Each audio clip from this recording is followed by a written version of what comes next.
السلام عليكم ورحمة الله وبركاته. كل سنة وانتم طيبين. من أجمل الوصفات طبعا بتاعة العيد الرقاق. النهاردة هعمله لكم بطريقة سهلة وبسيطة جدا. عملته معاكم قبل كده في الفرن، عملت كذا وصفة منه في الفرن وعملناه على البوتاجاز برضه، وبيبقى حلو وسهل جدا. هعمله النهاردة كمان معاكم في الطاسة على البوتاجاز في منتهى السهولة. أنا الرقاق ده بصوا احنا عاملينه في البيت، مش شاريينه من بره. بصوا حلو ازاي، بصوا الرقاق ده رقاق طري، وكمان في نفس الوقت طعمه ممكن يتاكل كده مع اي حاجه كمان.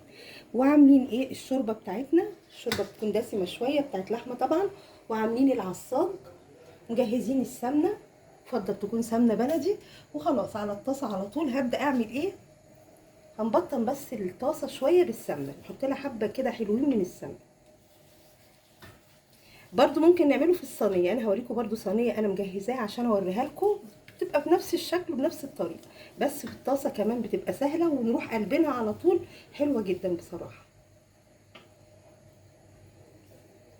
هجيب بقى الرقاق بتاعنا وهحطه على طول. بصوا هو عشان الرقاق طري مش بياخد وقت خالص، بصوا كده. واروح حطاه في الطاسه. بصوا حتى هو طلع على قد الطاسه بالظبط ازاي. ويفضل بقى بين كل واحده وواحده بنحط رشه كده من السمنه عشان تديله طعم حلو وتديله طراوه كمان لما يستوي. احط التانية.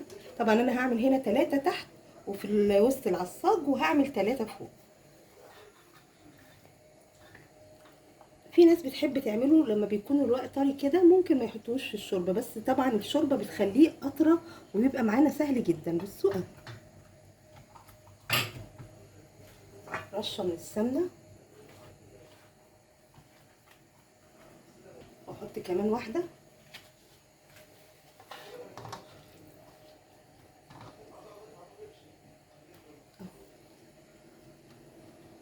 يفضل بقى ايه نخلي الرواق كده ما يكونش ليه كيرف، يعني علشان عايزاه كله يكون ايه الوحدات بتاعه الرواق كلها واحده. هنحط بس معلش كمان واحده علشان ما يبقاش رقيق قوي.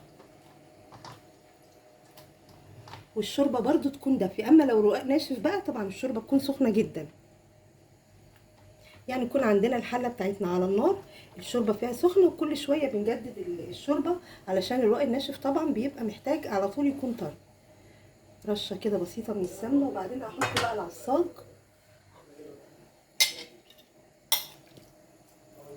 انا عامله لكم بقى طبعا العصاج ان شاء الله هنزله برده معاكم، حلو جدا وطريقته بصوا حلو جدا سهل برده. بنجهزه يبقى موجود عندنا، نعمل منه الرقاق بقى طول ايام العيد.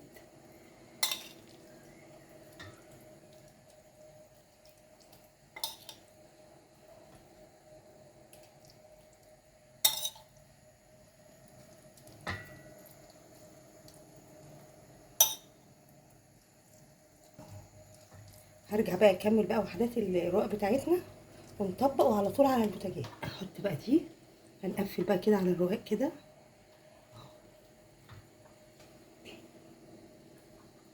بصوا الرقاق ده هوريهولكم كمان ازاي انا على فكره من ساعه ما عملته انا حاطاه بره في الصينيه ومغطياه بصينيه تانية وممكن بفوطه، بيفضل طري زي ما انتم شايفين.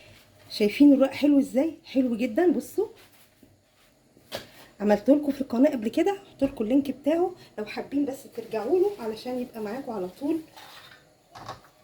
تشتغلوا منه.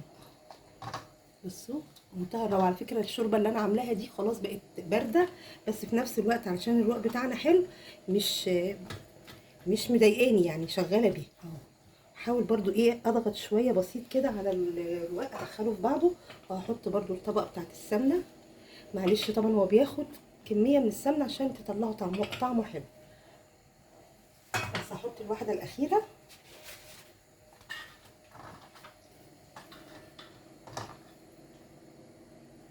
كده، وهقفل بقى عليها بس كده، وهرفعه على النار. ومعايا السمنه بتاعتي، لو قلبته بقى كده ممكن ارشرش شويه من السمنه، بتديله طعم وبتديله طراوه حلو جدا. بص بقى وهي على النار بنبدا برده كده، لان انا هقلبها بدل ما احط في الطاسه سمنه. يفضل ان انا يعني ادهن وشها كده بالسمنه وخلاص، وهقلبها مش هحط بقى سمنه تاني. هي بصراحه خدت كميه سمنه حلوه يعني. بص بقى بسم الله كده بالراحه هنبدا ايه، هروح اقلبها.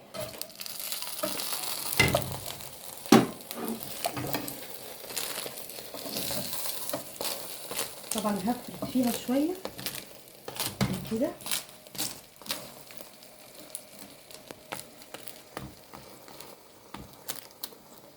واحط برضو على الوش كده شويه كده من السمنه بسيط.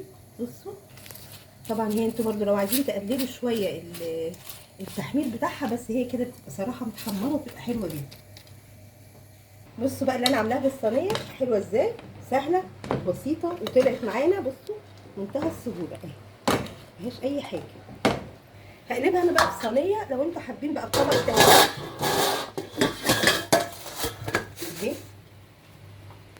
عايزين بقى الوش ده حلوه جدا. بصوا او هنقلبها على الوش الاولاني كده حسب ما احنا حابين. حلوه جدا سهله وبسيطه، وفي 5 دقايق هنعمل احلى صينيه رقاق للعيد. حابين على الوش ده جميله جدا. هديها بقى كمان تلميعه حلوه كده بالسمنه، منتهى الروعه.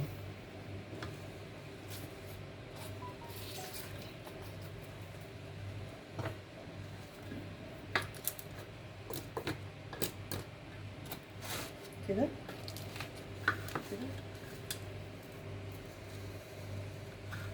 جميله جدا.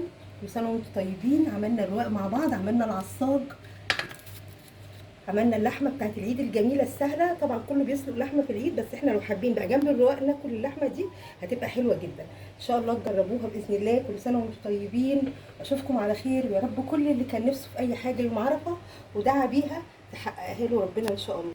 هنقطعها كده مع بعض. برده اسهل حاجه لتقطيع الرواق ممكن بالسكينه وممكن بالمقص زي ما احنا شايفين كده، بصراحه اسهل حاجه.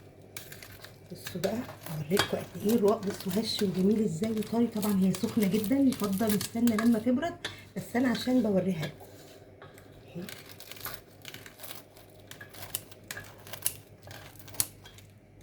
بصوا روعه.